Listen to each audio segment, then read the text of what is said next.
Well, we back. So we just gonna talk to people get back on here. This internet service here is not the best or the greatest. Wi-Fi. Yeah, Too many folks on there, I guess. But we're back. I think we stopped at when this joker turned me down. No, we stopped at who approached you and you approached me. You gave me a letter, and that's where we left off. I did not turn you down. You gave me a letter. I gave him a letter. He gave me a letter. Hold up. You gave me a letter. You got to explain the letter, because if you don't give them a true context of the letter, you're going to mislead like what you're trying to do. So she wrote me a letter explaining to me that she liked me.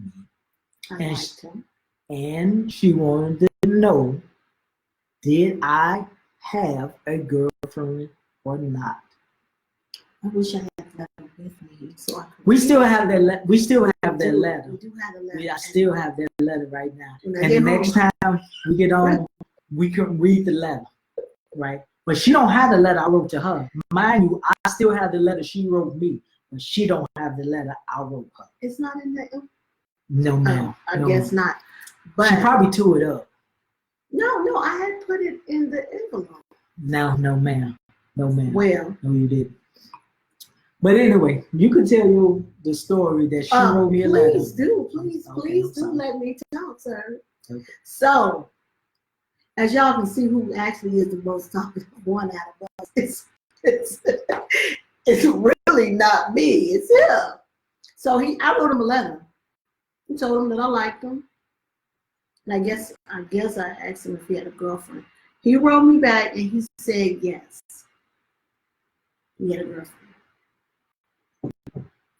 I was like, oh, okay. So all that showed me at that time was I'm not as fine as I thought I was, because I'm not gonna even say nobody had ever turned me down, because I had never approached no guy saying I liked him or nothing else to that effect. So I was kind of salty. I was, but you know what? I was a child then. Because in that same letter, he said, well, you're the type of person I can see myself with in the future. All he was doing was being honest. Yeah, I got a girlfriend. I'm not, I ain't finna cheat on my girlfriend and, string you on or whatever. So I was a child then, but, as an adult, I can understand the letter now. I don't know. I couldn't understand why she was upset with me for being honest. Now, just let me play devil advocate. Just say I would have told her I didn't have a girlfriend, and yeah, we can hook up, and then it would come to round about. She'd have found out I did have a girlfriend, because the girl I was talking to actually lived down the street from me. So I couldn't try to be a player. That was never my forte anyway, to be a player. So for me to tell her that I didn't have a girlfriend, I didn't see no benefit in that. Plus, just in case if y'all didn't see it early, I always said I thought my wife was out of my league. So any chance that we could have got together, I was not going to jeopardize that, because she was out of my league. And for me to get a girl out of my league, there was no way I was going to mess that up. So that's the reason why I just went on and told her the truth. Yeah, I had a girlfriend. Plus, I was, in my eyesight, I was really serious about the girl I was with at the time. I thought that she was the one. Like Craig said, I prayed for a 10, but I found the one. And that's an actual true story, because at the time, me and the girl was kind of, we was in a relationship, but it wasn't like that solid. So I had prayed to God and asked God to heal our relationship. And a week later, my wife gave me that letter, and it changed my life from there on. Well, if y'all just coming on live, this is our brand shirt. And yes, we do know that marriage is spelled wrong, but we're working on that with the guy who printed them wrong. So, but this is our brand, Marriage for Grown Folks, if we're just getting out here. And we are doing a live about being married because we've been married for 24 years. Thanks, Lauren. You got me laughing over because I can see the comments now. But we're doing a live talking about marriage, and I had did a post earlier asking people to email me, text me or inbox me questions. And so far I have some of those questions. And the one we was reading was who approached who first? Like my husband said, I approached him, I wrote him a letter. And he pretty much in the letter told me he had a girlfriend, but he did see me as somebody that he would be with in the future. And here we are. So I was a prophet even before I knew it. As y'all can see me more spiritual. So the next question is, how long did we date before you knew that he or she was the one? Well, I'll go first. I knew Robert was the one when I took him home. Well, he came to my house and my father first met him. Because my father, I'm not gonna say my father didn't like nobody on the day, but he never said anything. He just was all like, oh, whatever. He just being grown and fast. But my father actually said he liked him. He said, you're nice. You seem like you're a nice young man. I like him. So I knew at that point, I'm like, oh. And then when the very first, well, let me go back. The very first time I saw my husband, not the very first time, but the first time I saw him he was in the staircase at school. And I was impressed with his attire, how he was dressed. And then I saw him again. I was sitting at a table in the lunchroom with one of my friends. And I was like, I clearly hear, and at the time I didn't know it was God. I didn't grow up a Christian. I didn't.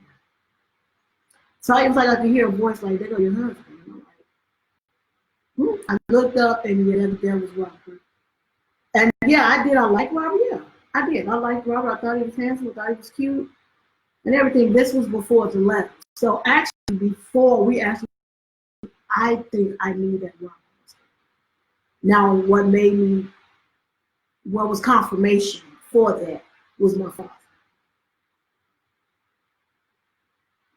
All right. So for me, I would say 8 days after we officially called each other boyfriend and girlfriend, I knew I was gonna marry her. And I still remember this account. We was at my house, in my bedroom, sitting on my bed, and yes, we was fully clothed. My mother was there, and my auntie was there. So there was no hanky-panky going on. But we was just sitting across my bed, bedroom door wide open, so I won't worry about that because my mother and my auntie was there. But we was there talking, and in the middle of the conversation, I started crying. Then she started crying. I remember that. And she asked me why was I crying. And I said, believe it or not, you are the first girl to really get me to open up and really talk how I feel. So from that day right there, I knew she was the one. Robert has always been very, Robert is talkative, but at the same time, Robert is very quiet. Robert can actually out-talk me on any given day. It has to be the right subject, though. Right. And it got to be something that I'm passionate about. Then yes. You can let me finish. But if not, then are you gonna let me finish? As I was trying to say, he can out-talk me any day, but it has to be something that draws his attention. He's not just finna just be talking just to be doing something. Now me, I can talk a fly off the wall. That's always been my nature. Well, no, as a child, when I was in school, I was very quiet. Well, I think once I really started Like, I started going to South Loop Performing Arts Academy in Chicago.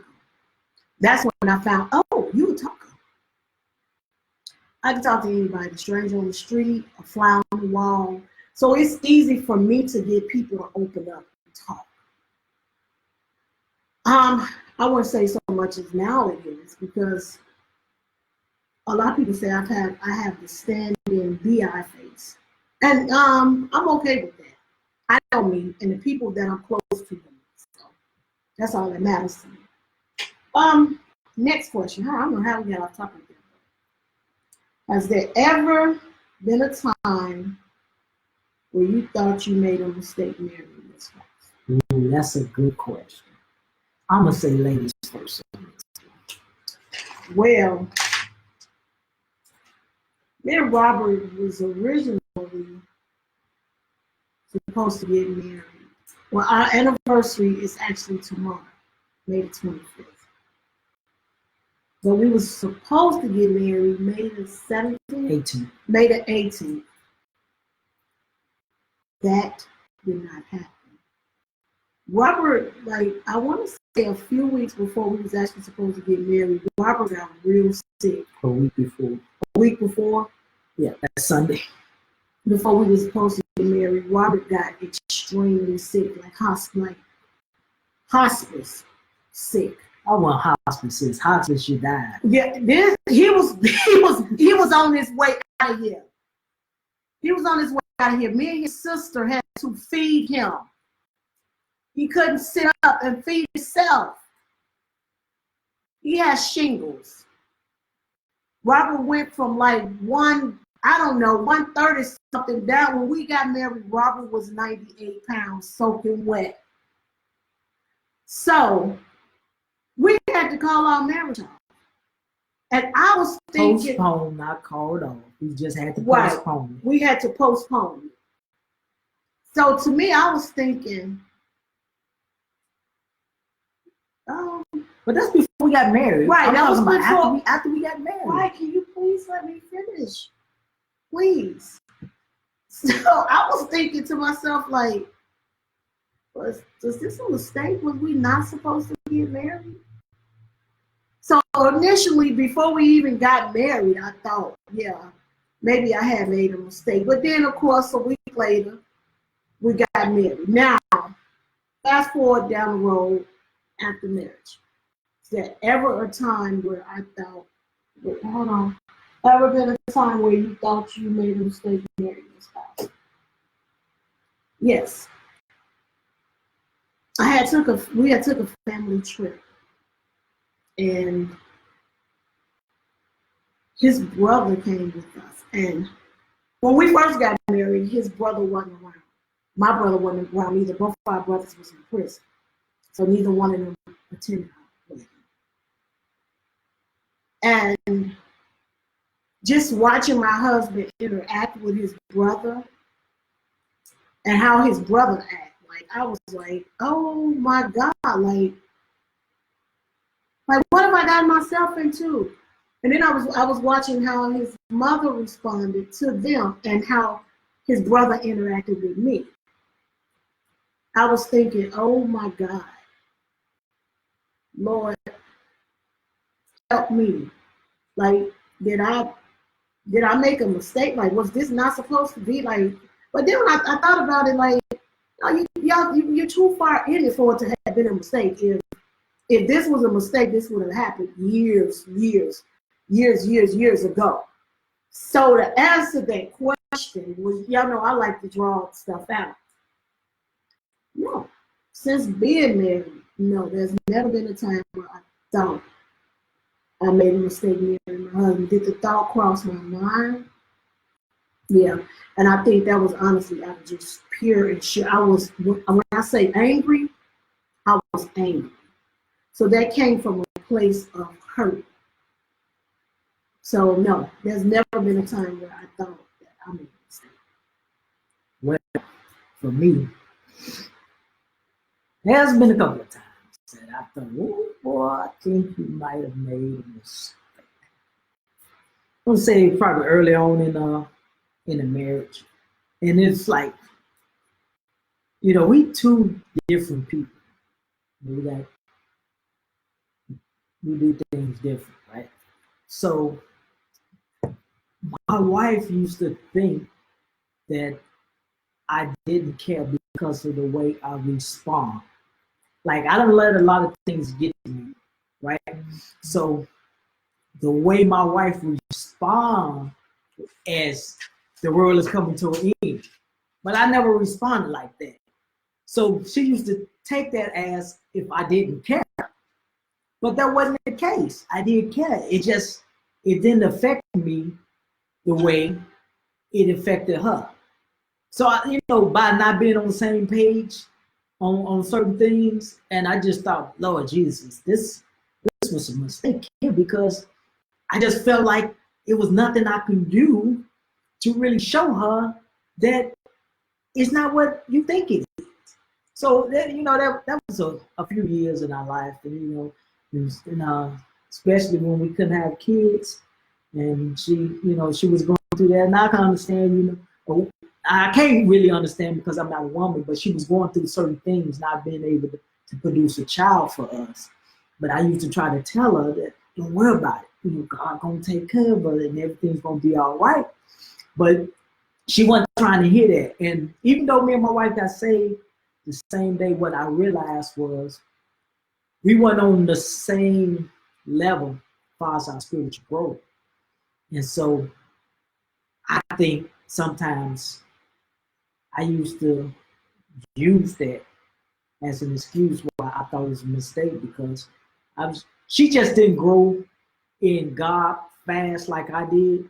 And because she wasn't there, I expected her to be on the same level as me, and she wasn't. So that was some of the things. But one thing I realized, and I thank God that even though I had those thoughts, as you can see, we're still together 24 years later.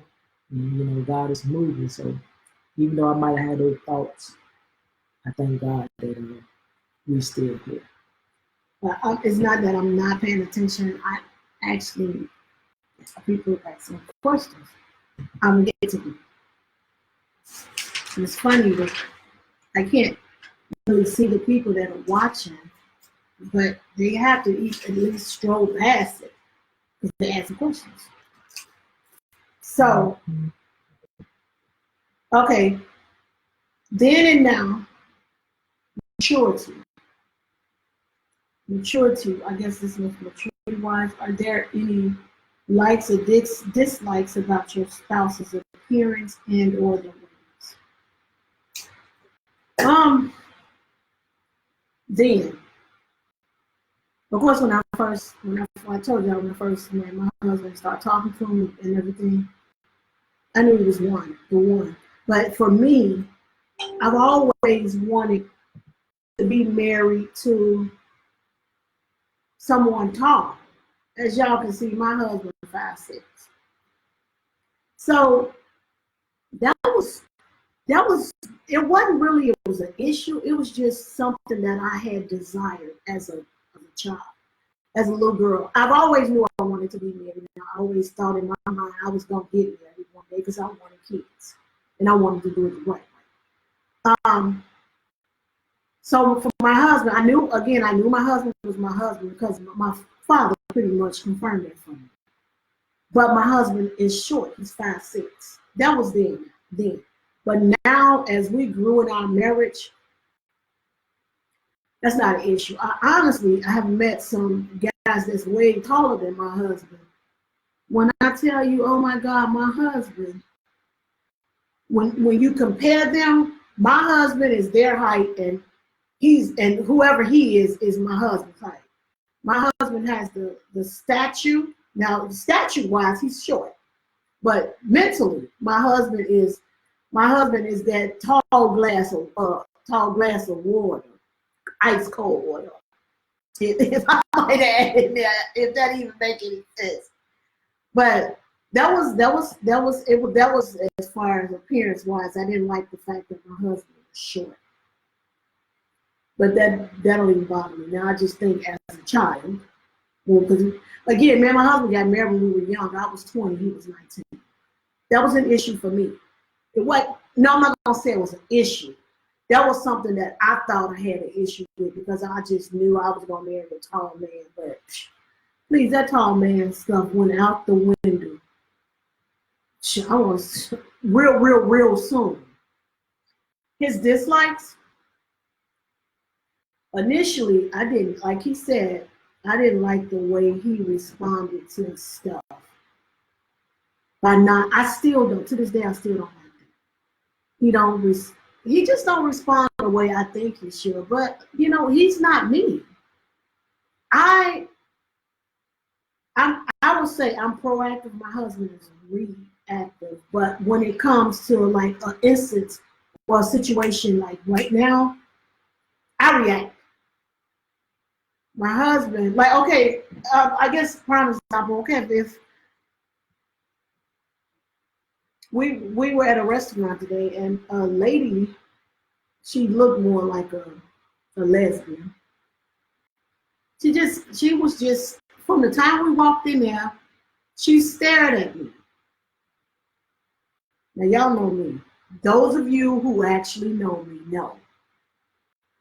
You stand at me whether you look like you're a lesbian or not. I'm gonna be looking at you like, what in the, y'all fill in the blank. Are you looking at? Like, why is you staring at me? That's not right. Robert would tip his head, like saying hello, to acknowledge to you that he see you staring at him.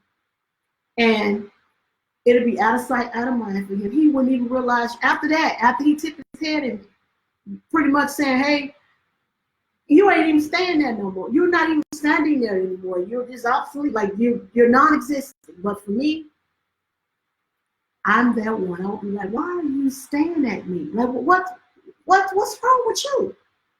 So I've always disliked that about him. But opposites attract. If both of us was pop off in a heartbeat, then oh my God, where will we be? You talk so long, I don't know what the questions were. I'm sorry. And now, regarding maturity, are there any likes or dislikes about your spouse's appearance and appearance? No. Mm-hmm. My wife was and is and will always be fine. So appearance. Now dislikes, yeah. It's a few. And it's just, like she said, opposite attract. And it's not that it's a dislike. My only dislike with my wife is she can be overbearing. I don't have no problem with her boldness and her speaking up and all that, but sometimes she can be overbearing with it. So that's the one thing. That's the dislike I have towards my wife. Now she has come a long way, and she has grown a lot. From time to time, she can still be a little bit overbearing. So that's my one dislike, that my wife can be overbearing at times. Not that she bows or not that she speaks her mind. Sometimes she let too much go. You got to know when sometimes to hold back. So I guess that's why we here together, because I'm the more reserved, she's the more overbearing. So as we try to learn each other, we try to balance each other out. And sometimes she can be overbearing. So that's okay.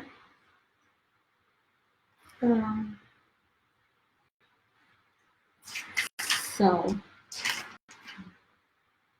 in the 24 years of marriage, is there any one person or persons that helped you stay committed, other than the obvious, Jesus?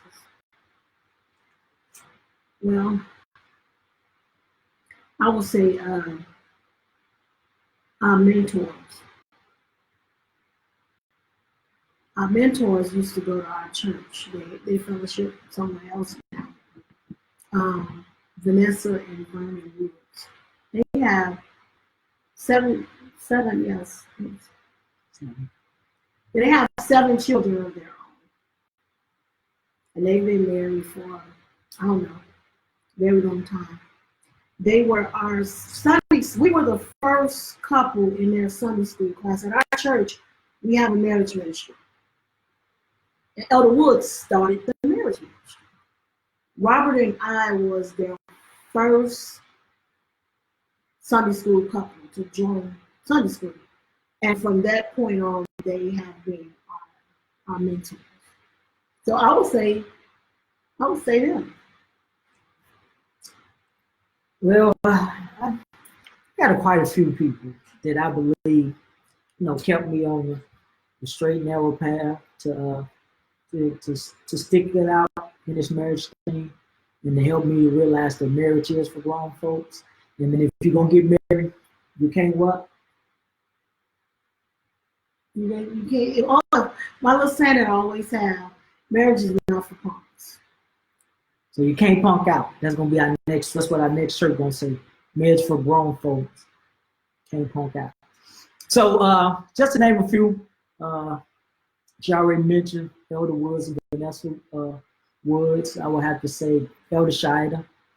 I think Elder Shida has probably been the most inspirational person in my life when it comes to marriage, being a man of God, living. So Elder Shida, of course, helped out a lot.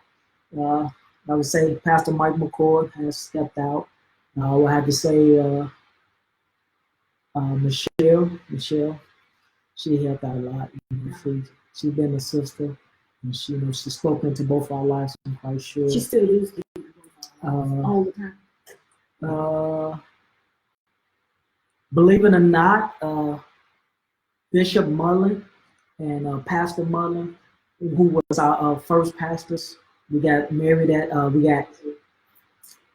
we got saved at that church, Abundant Life in North Carolina. That ministry also helped me to just realize what I need to do to stay married. So those are a few names. But who's keeping us? Mark and Warner, we ain't forgot about you. And Florida Marie, we ain't forgot about y'all. So, yeah. Y'all. That's who keeping us. That's who. Those are our covenant partners in marriage that we have. And I believe every married couple should have a covenant partner that you can have covenant with, that would keep you together, but also keep you in line. So we haven't forgot about y'all, Mark Warner and Florida Marie, our covenant partners. We need to get up. I know, we haven't done the usual, but maybe we can come up with something. You got another question there? Yeah.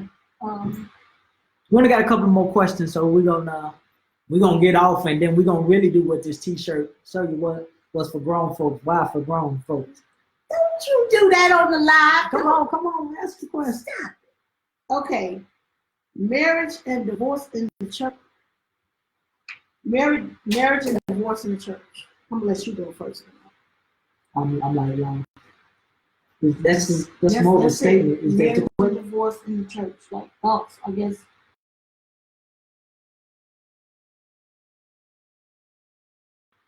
I could say, for me, I can't speak on the divorce end because I have not been divorced. So, and I don't really know what they're asking talking about marriage and divorce in the church.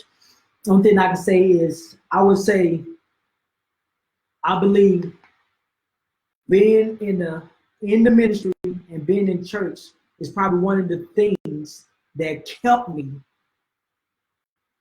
to stay married to this woman. So I can say that I believe being in the ministry, and not just in the ministry, like she said, a church has a marriage ministry, and to have those type of people to be in our lives help me stay married. So like I said, I can't really speak on the divorce end, even though I have seen it, and I do have a couple of friends from the church that got a divorce and also got remarried. So it happens in this life.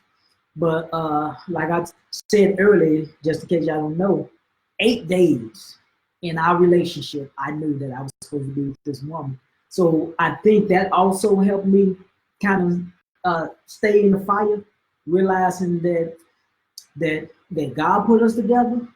And so, through hell and high water, through thick and thin, I really take those marriage vows serious.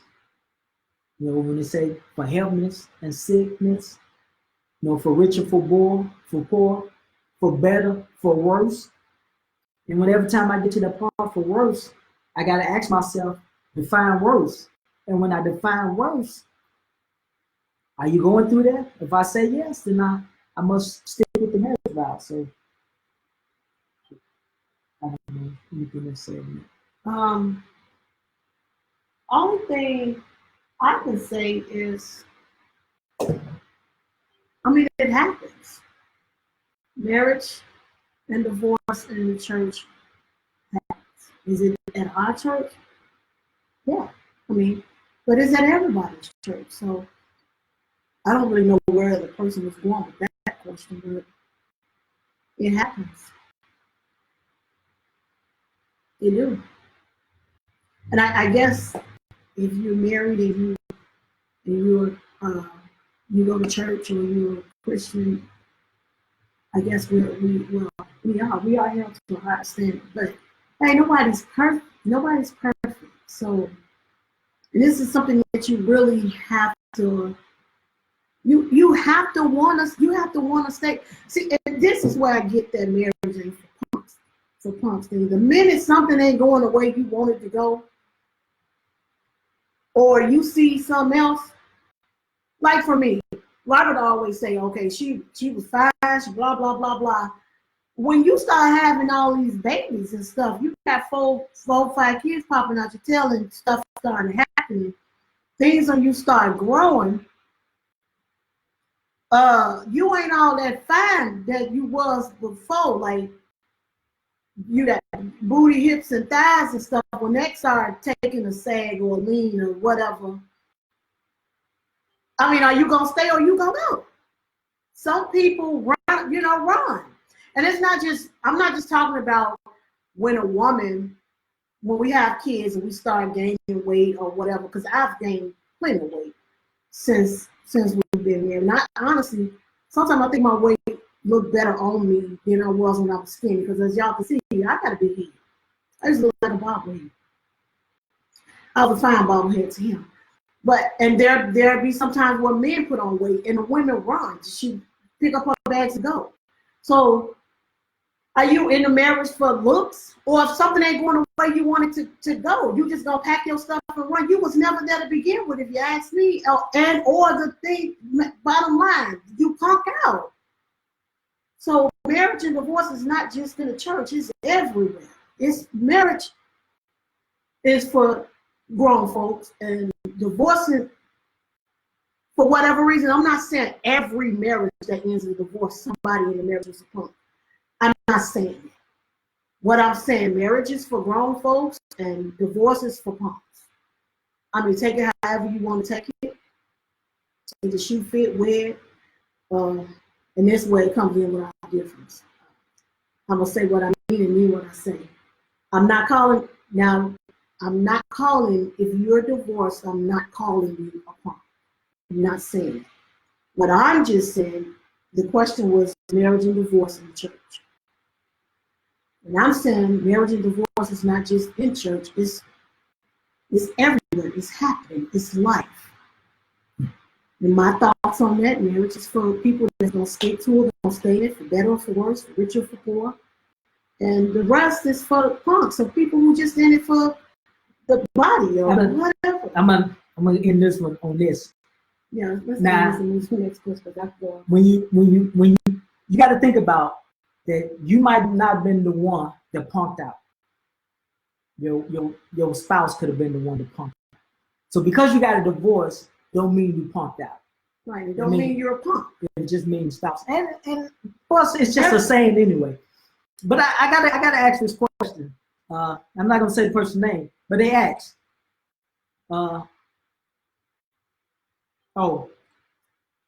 Has your marriage been tested? And what did you all do to sustain it? So have you been testing your marriage? Now, the person that asks how we've been tested, but it's just how we've been tested in marriage. And I would say yes. I think just talking about our difference is the thing that tests us in our marriage. So if you would like to elaborate on that question more, is you talking about how our marriage been tested in what's the word, in an affair, or how's our marriage been tested in finances, or how our marriage been, I mean, it could be a number of things. And so yes, our marriage has been tested plenty of times. How we sustain that test, I'm gonna say for me, a number of ways. One, I believe my relationship with God. So me praying is one of the ways I believe that God has helped us sustain in this marriage. Have certain individuals speaking into my life. You know, we mentioned our mentors early that spoke into our marriage, help us stand the test of time. So those have been some of the things, or some of the ways that I have literally stayed in the marriage when it was tested. I think one thing that we was tested early on, only being married like 3 or 4 months, was when my wife was diagnosed with ovarian cancer, and we was told that we weren't able to have any kids. And at that time, not only was our relationship or our marriage tested, my wife's faith was tested, because she was ready to give up on God and everybody. And so she was like, I'm done with this God thing. How can he allow this to happen to me? Knowing that I would love to have kids and all this. But I just prayed our way through. God started revealing and showing me things that we was gonna have kids, and I would just wake up and I would speak them into my wife's life. And every time she spoke something negative concerning that situation, I spoke life. That's why the Bible said that there's death and life in the power of the tongue. And I just kept speaking life. I just kept speaking life. And sometimes we don't do that in our marriage. When we being tested, when we going through things, when our spouse is not acting right, we don't speak life. So I learned at an early time in our marriage, just to continue to speak life. I spoke life, and check it out. We got a 21-year-old, we got a 20-year-old, we got a 14 and a 7-year-old. So God has just blessed us tremendously when we spoke life. So we've been tested in marriage. I don't know if you to the testimony. I had wrote that question down, but I was gonna ask to go into more depth on it. But I will say, okay, that was an instance that he spoke on the beginning of our marriage. Another area we tested, we've been tested in our finances. As everybody that's watching know, for the most part of our marriage, well, we've been married 24 years tomorrow. My husband was active duty military. He's retired now. And I don't know if any of y'all know, but military takes preference over everything, because again, he's working for the government. So a lot of times in our marriage, I was at home with our kids. None of our kids, other than Renard, our 14-year-old, have ever been in daycare. Right? Robert just, neither one of us, right, I said other than Renard. Oh. Mama can walk in today. That was because of school. They was really ready to go to school. So we put them in like BPK. Oh, daycare. On the base. Yeah, Dominique and Robert did go to daycare. Been daycare. The only one who's never been in daycare is Rochelle. But Robert and I really did not believe in paying somebody to watch your kids.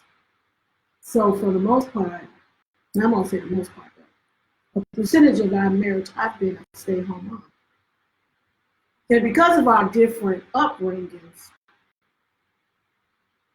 we always battle when it comes to finances and how money should be spent and how it should be, the way I was raised, you pay your bills and you pay yourself. We didn't pay tithes, and I'm not saying that I think like that now, but the way I was raised, you pay bills and you pay yourself. Once became a Christian, you pay your tithes, you pay your bills, and you pay yourself. I don't think my husband ever like thought about it though. And so we do. We have a lot of fallouts as it pertains to finances. He's more of a saver. I'm more of a spender. But I mean, how can you be a spender? How can you be a spender if you don't have a job? So I've always wanted. That's like a challenge in our marriage now. I want to work. I want to have my own money. And it's not to say that, because when you're in a marriage, everything is shared. But I would like to be in a position to where I have my own money, right? To do however I want to do. Like if I want to go to the store and buy my kids 4 pair of shoes, and I feel like I should be able to do that. But why you need all them shoes? It's my husband's taught, especially a child whose feet is constantly growing. I mean, we've had challenges in our marriage in numerous areas. Yeah, I mean, we've had a lot of different challenges, so I would really need you to expound on that a little bit more. Maybe one more question. Has there been any cheating? Robert and I have been married for 24 years. And in that 24 years, no. On my part, no. None here either. Now, let me tell you, not that question. Now, I'm not saying that it was never a time that I didn't think about cheating. And then they ain't got no knock on my wife. It was just, I was young at the time, and I was out on deployment. See, with me, to me, I think it was more of God showing me what was still in my heart than me actually wanting to cheat. Because I had it in this head of mine that once I got married, that was it. That I was going to be able to forsake it all because I was sticking to my marriage vows. And I was very adamant about that. But God showed me that it's still a little part in your heart that if you're not careful, you can find yourself cheating. Because I thought there's no way I could cheat on my wife. There's no way. I'm too strong for that. Till I went on a deployment. I want to say it was my second deployment. I was on the Kennedy. And it was this fine little officer that was on there. But this is what happened, right? I was on night shift, right? And I used to work out before I went to bed. But for like 2 weeks in a row, we was working like some crazy hours. So I would get off work and be too tired to work out before I went to bed. So I decided I would get up early, just a little bit early before going to work. I'll go work out and I'll come back. So that's what I was doing, right? And in the midst of that, I ran across this, this nice looking officer that was on the ship, right? And at first it was nothing, I called her eye, she called my eye, and that was just it. But then as the time going on, I noticed that she was there every time I was to work out. So now brother mine is just one because I'm like, oh, we got to pull in port. Maybe about 4 or 5 days, we might can hook up. Something. I'm just thinking crazy. Now I've been out to sea about 4 months, 4.5 months. So I went to the gym, and I'm telling you, I'm not gonna lie to y'all. I looked forward to going to work out. I looked forward to get up, hoping she'll be there. I'm honest God truth. So I get up that day, and I get on, and I think I was on the treadmill. I'm on the treadmill, right? And I'm running. I'm just waiting on, I'm steady looking up at the door, see if she gonna come through, tell me. Because it just seemed like she always get the, walk my path, right? So I'm like, oh, yeah, okay, wait, right? So in the midst of me working out, right, she comes in, right? She come in. I look her way, but she hasn't seen me yet, or at least I haven't called her paying attention yet. This is the thing that really we got. I look over, she's looking at me. I'm looking at her. Now we both looking at each other. Now sometimes you look at a person and you might look at them for a couple of seconds and that's it. But we caught eye, and I know she noticed I was watching her, and I noticed she was watching me, right?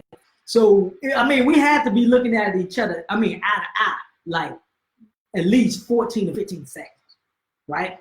So now I was trying to work up my nerve to go over there and say something to her, right? Because now I'm about to make my move. But in the midst of me about to be ready to make my move,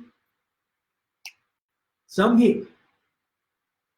When the Bible said that Joseph fled and he ran away, that's what I did. I fled up out of that gym and I changed my work schedule. Matter of fact, I ain't never used to go back to that gym right there at all. I found me another gym to go work out with because I was not about to get caught up. And you know what I did when I left that gym? I went straight to the computer and I emailed my wife and told her everything. He did.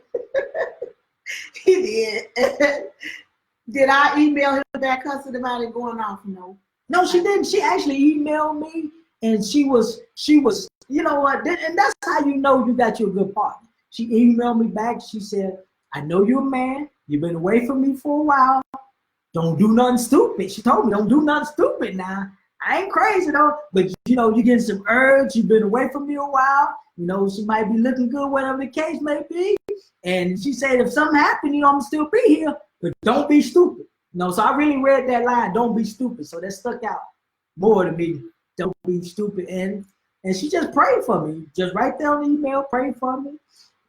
Asked God to keep me, and he kept me. I told her about another incident about Bahrain. Remember that Bahrain incident? Yeah, we don't want to talk about that one on live though. No, he did not cheat. But No. I'm talking about it. I don't want crazy. I mean, I tell it. But I knew it was time for me to come home. You go tell it. I knew it was time for me to come home, right? So when I was in Bahrain, right, and we had our little transportation, right, and I was coming back from the store, right, and I just seen this young lady walking by, right, and them pants she had on, oh my God. He said they were painted on. They painted on? They looked like they were painted on because I couldn't see how she got in them pants. And she had a nice little rump back there, right? I mean, I'm not gonna lie, right? So as I was driving, she had a big old boot. As I was driving, as I get to my flat, I pulls up and park, right? Now I could have just got out the car and went upstairs and down in my room. I said, "Nah, I'm gonna sit right here and wait and see if she walks by." So I just give one more look. You wanted to give one more look. Then right after she walked by, I had to run upstairs like, "Lord Jesus." I called my wife and said, "Yeah, baby, it's time for me to come home. It's time for me to get home, baby. I'm out here sleeping," and I had to tell her about the lady with the jeans on. So painted on jeans. So it's with not a big old pair of booty in there. I never stepped out. By the grace of God, I never stepped out. But Lord knows, a couple of times the brother was like, "Jesus, if you wasn't with me, only God knows what would have happened." See, and that is why marriage is for grown folks. Like, can you imagine if you would have told me this in our 20s? Now, if I'd have told her this when we only been married 2 years, it would have been a problem. She probably would have. She would have let me have it. I would have. And that's the part of being your spouse's friend, not just being a. See, here's the thing. When I don't like Robert, because it's times when I don't like him, I can't stand him. No. She don't like Tony. What his alter ego. She loved Robert, but she don't like Tony. Right. I love Robert. So y'all don't know that's my alter ego. That's what call me Tony. I don't like I don't like some of his ways. He don't like some of my ways. But when I don't like who he is being at that time, I still love my friend. And when I don't like my friend, I still love my brother in Christ. And when he emailed me that, I had to pray for him as my brother in Christ, but talk to him as if I'm talking to one of my friends. And of course, talk to my husband, because I know my husband had been overseas for, now come on y'all guys, like seriously, you're away from your wife. Or it ain't gonna be your wife, you're away from getting some for umpteen days and months on months at a time. You gonna have the urge to, want to peep, want to check something out. So and that's what he was doing. He was peeking, he was checking out, he was looking, but he wasn't touching. I guess that's how I would want to put it. And for me, I knew who to deal with, and I knew how to handle it. I didn't handle it coming from a bitter, angry wife. Or I know you're gonna cheat, and you this and you that. I came from a place of, okay, it's time for you to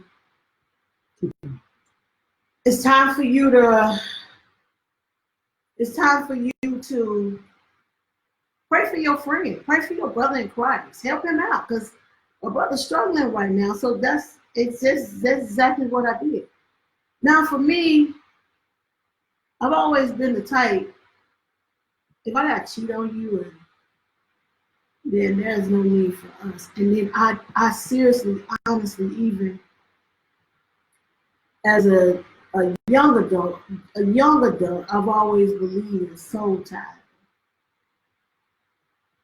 And I learned about soul tithing when I went to camp, because of course they talk about that. You go to Wendy Gap or whatever, they talk about a lot of stuff, and that was one of them. Don't make purple. The girls is the pink, the boys is the blue, them together purple. And in that they talk about soul tithing.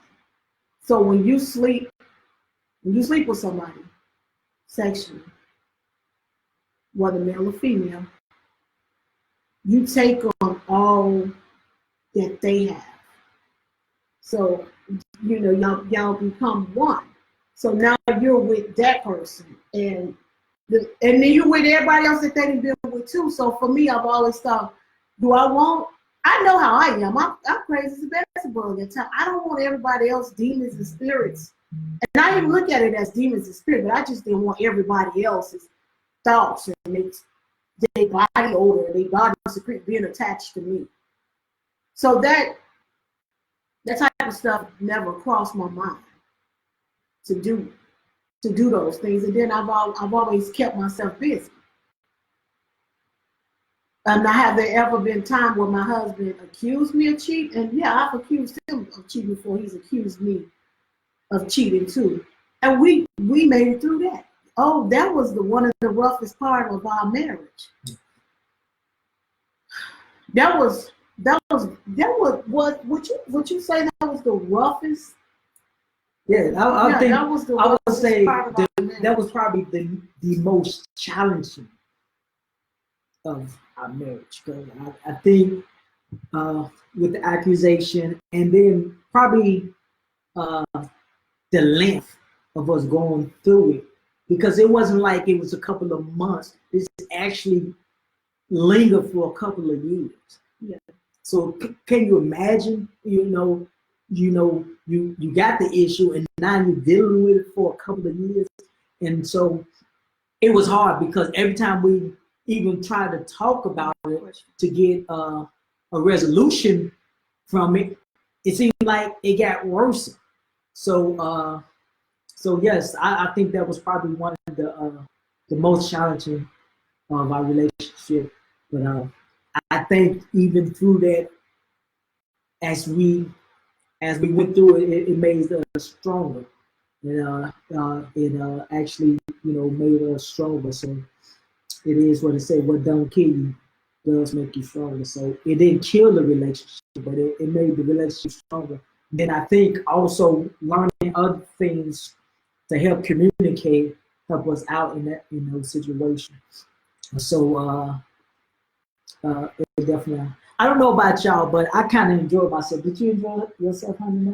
So we actually thinking about we trying to come up with a format where we could do this at least once a week for about an hour and just talk about some things that, as you know, we would call it marriage for grown folks. So we would talk about marriage, grown folks. We talk about everything that's up in the marriage, if it's sex, money, finance, kids, and stuff like that, and things that help us to sustain 24 years. And we believe in God that we're going to go much farther in that. So, like I said, so we still coming up with format because we just don't want to sit here and blabber. We want to have some stuff. And also, the next time we do this, what we do is we'll share some books that we also read that help us to become better communicators. Tools that we put in our box to help us to become a stronger couple. So we have a lot of books that we read that I believe help us. One of the books I can give a shout out to right now is The 5 Love Language. I think it's an excellent book. I think everybody that's in a relationship should take that assessment because it'll help you better understand your spouse, your partner, your significant others. Because one thing it helped me to realize was, even though when I thought I was doing things to show my wife I loved her and she wasn't reciprocating from it, it's because I didn't realize I wasn't speaking her love language, and then vice versa. So once we learned each other love language, then we realized what we can do to help speak to speak the love language of our spouse and make them realize the things that we do, we really do love them. So and one thing I learned from the book is we tend to show love in the love language we like to receive. And not a lot of times when you're doing that, that's not that person's love language. Like my husband likes one of his love languages is words of affirmation. So he would always compliment me and send me little text messages and I love you and blah. That ain't my love language. I don't need you to. And I've always been that type of person. And I thank God for our differences. But I'm the type of person, if you don't like me, say you just don't like me. I'm okay with that. Now, if I know that you don't like me and I don't understand why you don't like me, I'm gonna go to you and ask you. And depending on your answer will depend on what I say. Okay, well, so I don't care, or whether I'm gonna say I'm sorry, X, Y, and Z. I've never been the type of person that needed to be affirmed by nobody other than my mother and my father. Is that a bad thing? I don't know, but that's always been me. But my husband is like that. So he would never speak, he wouldn't speak my language when he would be sending me text messages. My love language is acts of service. Stuff you could, like my husband showed me he loved me if he go outside and he cut the grass. If he clean up the kitchen, or we have hardwood floors. If I see him doing the floors, or if he get up and go get me some water. I get down and I do the floors. I don't use a mop or anything there. I get a bottle and I, like in the old days how they be on all fours, that's how I clean my floors. Yeah, he do. And that's his way of showing me that he got me clean up. That's show me that you love me by doing stuff that, hey, I like a clean environment. So help me keep the environment clean. That's one of my love languages. So by him doing those things, he's speaking my language. Now, if I'm telling him, honey, you're doing an awesome job. I love you. Like this whole, this weekend has been so amazing. And he always do this stuff on his own. I don't ever have no say in, well, I do have a say in where we're going. But we always, this is the second year. So we don't always. This is the second year we did a bed and breakfast. And we're at the bed and breakfast that we're at now, in a space that is allowed for us, to be able to do this. And I love it here. It's beautiful. I love all the activities that we've done, and he plans all this stuff on his own. And he planned them with me in mind. So he's showing me that he loved me because this is one of my love languages. Now, me telling him, honey, you did an amazing job. Telling y'all he did an amazing job, and I'm enjoying myself. I'm speaking his love language. Right. She's going to get some brownie points for that tonight, too. So stop. Don't tell people I'm this. Only person should be on here, grown folks anyway. You know what I'm saying? grown folks. And just in case we know, if y'all don't know, we do know marriage is spelled wrong. Yes, we know marriage is spelled wrong, and we are working that out now with the guy who do our shows. And this is our logo, Marriage for Grown Folks. So if you go out there and get your own one made, you gotta come. Okay, so we got to get ready to go off, but I do want to answer these 2 questions right there. Right there. Do you feel counseling is necessary before marriage? And do you believe arguing in front of your kids can damage them? So we will deal with the first question first. Which one you want, and I'll take the second. I'll take whichever one you want. Do you feel counseling is necessary before marriage? Okay. We're both gonna answer it, right? Yeah. I'm not because of the time constraint. I would like to answer the second question. So I would just say that. Some questions over here. But, hey, we had to get those questions next because we are on our time for our time to be with each other. We just wanted to share a little time with y'all and let y'all know this is a new format that we're thinking about, Marriage for Grown Folks, and just been out here transparently and speaking and just sharing what allowed us to stay together for 24 years. I believe we need something positive when it comes to marriage because too many people got a negative, connotation. That's the word when it comes to marriage. But I believe marriage is a beautiful thing. Me and my wife can be going through hell. And somebody asked me, do I think it's best to get married? And I would say yes. Because I know the overall outcome, it is good. The Bible said it is not good for man to be alone. So, okay. Answer the question. These questions is coming in a lot now that our time is running down. But read that question again. Do you feel counseling is necessary before marriage? Well, I'm going to say yes. And I'm going to say, well, first, me and Robert did not have proper marriage counseling when we got married. You hear that word, proper. We had counseling, but it wasn't proper marriage counseling. It was not proper marriage counseling. And did we make it? We still here, 24 years later. So we did make it. But what I tell someone that just got married, that you need to have marriage counseling before you get married, yes, I do. And I would say that because a lot of 90% of the stuff that me and Robert have faced in our marriage, we probably wouldn't have faced it. Or not to say that we wouldn't have faced it, but we would have, even though we would have faced it, we probably would have been able to deal with it differently than the way we did. Some stuff that me and Robert went through in our marriage could have helped our marriage had we not got proper, had we not sought counseling for it. Ain't no problem. It would have. It would have definitely. Especially like the one time my husband thought that I was cheating on him. That right there, that was like a deal breaker for us. It really was. And getting the counseling that we needed and coming to the reality of it is what helped us.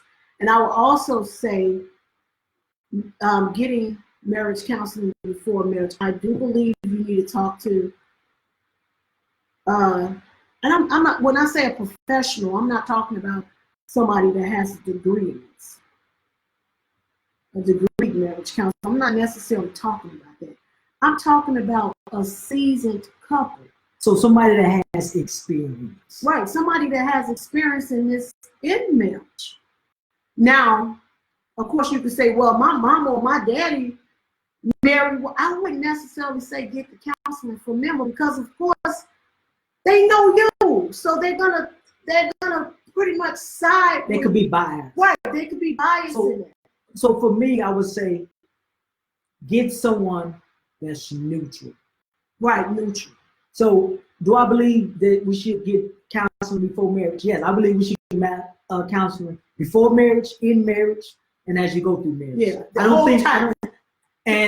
don't think it has to be a problem for you to get counseling. And it shouldn't be a problem before you go get counseling. So you should get it to prevent a problem. Or to enhance what you already have. There's a lot of things that out there to enhance your marriage. So for us, what we started doing is we started going to marriage retreats. We started going to little activities that's geared around marriage to help strengthen our marriage. Hanging out with married couples, positive married couples.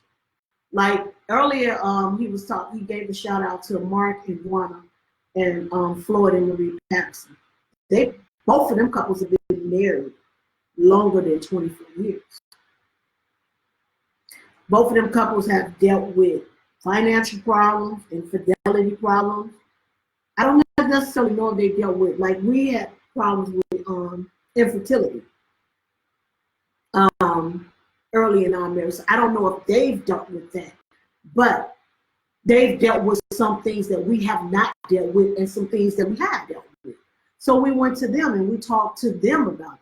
So being around positive other married couples, doing things to enhance your marriage, but counseling before marriage, yes. And not waiting until you get a problem. Before you get a problem, do it. And do it often.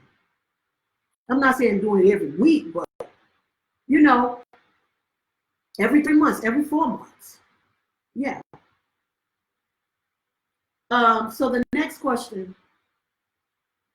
do you believe arguing in front of your kids can damage them?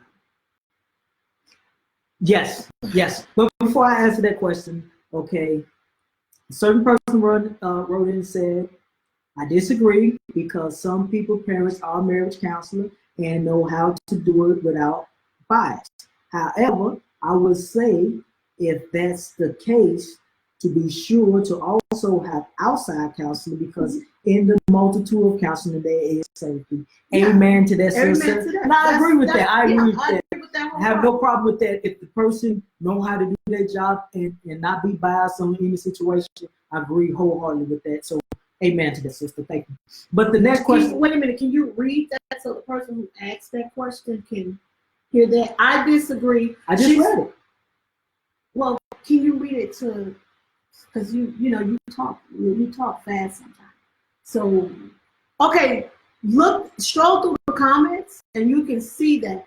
Well, I didn't say the name because I didn't know. That question came from Angela. Thank you, Angela. She said, I disagree, meaning she disagreed with not getting marriage counseling from your parents. Right? Is that right, Angela? I think she. But she's not. She's just saying she disagreed that if the parent is a marriage counselor, the person they do it without being biased. Then yes, by all means, get marriage counseling from the parents. Yes, I had just said that don't necessarily get marriage counseling from someone that you know, such as your parents, because they can be biased. But in some instances, no, they're not biased, and I can actually agree with her because her parents counsel me and my husband on marriage all the time. And they know both of us. But we're not their kids. And she's saying it, she's coming from that standpoint as being one of their kids. And she gets counseling from them and they're not biased. And I can agree with her because they're not biased. Her parents are not. They counsel both of us and they know both of us and they're not biased with us neither. So if you get counseling from your parents, make sure that, whoever you get the counseling from, whether it be your parents or some other outside source, make sure that you know they're not going to be biased. That's what I'm saying. Make sure that they don't have the other party interests in mind. Okay, and the other question was, do you believe arguing in front of your kids can damage them? Yes, and yes. It can damage them because one thing it can kind of teach them that that's the norm and that's the way we should respond anytime we get into any type of receive any type of negative feed or any type of what's the word I'm looking for? Anytime we get in any type of altercation, that we should lash out or we should respond in that type of way. So we want to teach our children how to respond positively in a situation like that. So we would try to teach them ways to, even though you mad, you know, the Bible say, be angry but sin not. So you can be angry and not sin. So we would want to teach our kids that you can get angry but still act in a mature and positive way, where the problem can get resolved. Because if you act out of anger, you're not really getting the problem resolved. You're just trying to get your point across, or you're just trying to do whatever you're trying to do. So when you act a certain way, it can do damage. And plus, if I like my 7-year-old, she don't like a lot of yelling. You know, she don't like hearing a lot of screaming and stuff like that. So for us to be arguing and going back and forth in front of her, it actually causes her to cry. You know, so and that could be damaging. So that could be very damaging. You know, because she might think, well, mommy don't love daddy anymore, or daddy don't love mommy anymore. So yes, I think it can be very damaging. Now, some things we have learned is when we in front of the kids, we on the same page. Right, we are. But when we behind and we in our room, we behind closed doors, we can talk about our disagreement on how we felt about the situation, whatever. So I believe that it's good to, you know, when you're in a disagreement, that you can take it away from the kids, you know, and handle it. I mean, sometimes me and my wife would just sit out in the car and talk for an hour, 45 minutes, however long it is, to prevent from arguing in front of them. The guilt for being in the house, and I don't know, we just sit there and talk it out. And then once we got what we had set out, we would go in the house. And the kids would never know that it was even in an argument. We was even in a disagreement. Well, we like to call it intense fellowship. That's what we call it. We call it intense fellowship. So yes, I think arguing in front of the kids can be damaged. Look, I definitely had a good time with everyone, and we're gonna get off because we are on our honeymoon for the 24th time. Now, we haven't took 24 honeymoons, but this is our 24th anniversary. But we are spending a little time with each other, and you know, we trying to do what the Bible say. Will you stop saying? Well, the Bible said that Adam knew Eve. I'm trying to get to know my wife a little bit better. That's why I'm saying we can't stay on this thing a little bit longer. She want me a little more voice down. But y'all see you getting excited about that, right? It's that time, you know. Y'all know one of my favorite Bible verses? It's in if y'all get the word of the day, then you know what it is, right? It's Genesis chapter 2, verse 25. It said, both the man and the wife was naked and unashamed. Oh my God! I love that verse. Hey, that verse helped us stay married all these years, because we can get naked and unashamed. And if you married, y'all need to practice that. Get naked and unashamed. So that will be our title one time. Next time we come back, like I said, we're making a format, and we're gonna come up with some things to get together. But I'm telling you, that's gonna be one of the titles: naked and unashamed. So next week, then. No, can't know about next week. Give us. What? We're gonna do this every week, next right? Week, what day? We're gonna do it on I don't know. We gonna do it Saturday. I guess we're gonna do it next week. Next week. She said next week. Yeah, we'll come back next week, 7 o'clock. Yeah. 7 o'clock next week. Now can tune in to Married for Grown Folks. Hopefully by then. Our shirts will be right with you. If not, then you know we'll get it right then. But if y'all like a shirt, let us know. We can get y'all some on order too. All right. And marriage will be spelled right on your shirt. We'll be spelled right this time. Remember, married for grown folks. Marriage ain't for punks. All right. So don't punk out. You married? Don't punk out. Next week's topic is naked and unashamed. So y'all can inbox any of your questions. Text them to myself or Robert. Any questions? Any. Now, of course, y'all just keep in mind, we on Facebook. So I'm done with you. so questions are No, starting. she didn't read the question. She just made a statement to you. I'm done. Oh. I guess she can. I will call, and you know who we are. I will call you, girl. I will call you. I will call you when that time. No, I might flip the road. She might be asleep.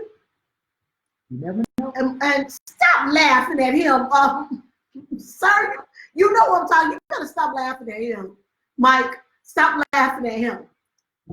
Oh, here, just being, well, that's not really being married, right? All right, y'all. We are married. I wanted to ask some more questions, but hey. The questions we got, we'll re-ask that we didn't get to ask. And I got like a whole nother 8 questions, but we've been on here. We've been over here over an hour, and then we did like 20 minutes on the first video before they shut it down on the Wi-Fi. But I just went on and hooked up my phone, so we hotspotted through my phone. Well, like I said, I had a great time. I think some people was blessed, and that's the whole purpose of this: to bless somebody's marriage, to bless someone to get better, and but I'm telling you, next week when we talk about naked and unashamed, you will want to participate in that, because I'm telling you, it will help your marriage out, and it's not all what you think it is. It's not all about just having sex, but we about to get naked and unashamed. Until next week, stop telling bye-bye. people that.